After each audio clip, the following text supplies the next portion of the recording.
Art adds to the joy and the richness of one's life. The arts promote the land and the state that we all love. When I first started with the Wyoming Symphony Orchestra, Mike and Jane were some of the first people that I met. They would give of their time and they're so involved with artists. They're everywhere around the state. It's showing up and being supportive. If you engage, it's very, very meaningful to people. Mike was asked by President Clinton to serve as the ambassador to Ireland, and part of that program was the State Department's Arts in the Embassy. And they give you the option to bring art to the embassy to hang.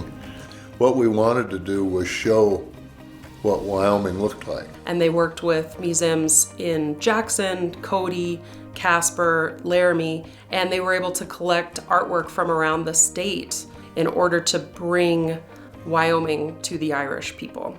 They were thrilled and really blown away to see the landscapes and the wildlife. A painting that Linda Lilligraven from Laramie did, which was our own, really turned out to be one of the more popular pieces that we brought over. And it became a real joy for us to share it with them.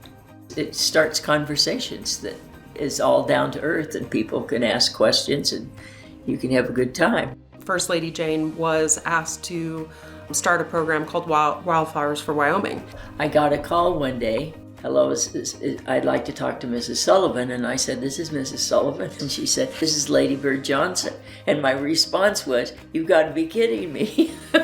And she laughed. Anyway, she said, I'd like to talk to you about this project that I have. It's a beautification project that added wildflowers to our highways. It's like anyone's garden, only, it's along the highways.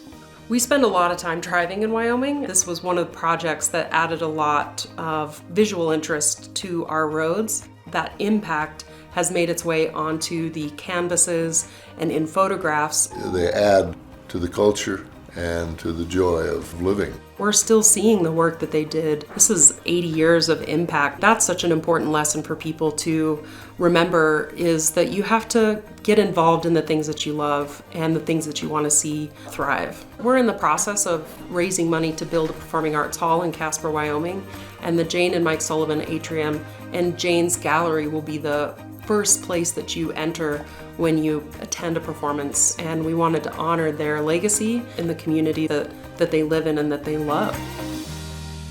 Wyoming Governor and First Lady Mike and Jane Sullivan, recipients of a 2023 Wyoming Governor's Arts Award.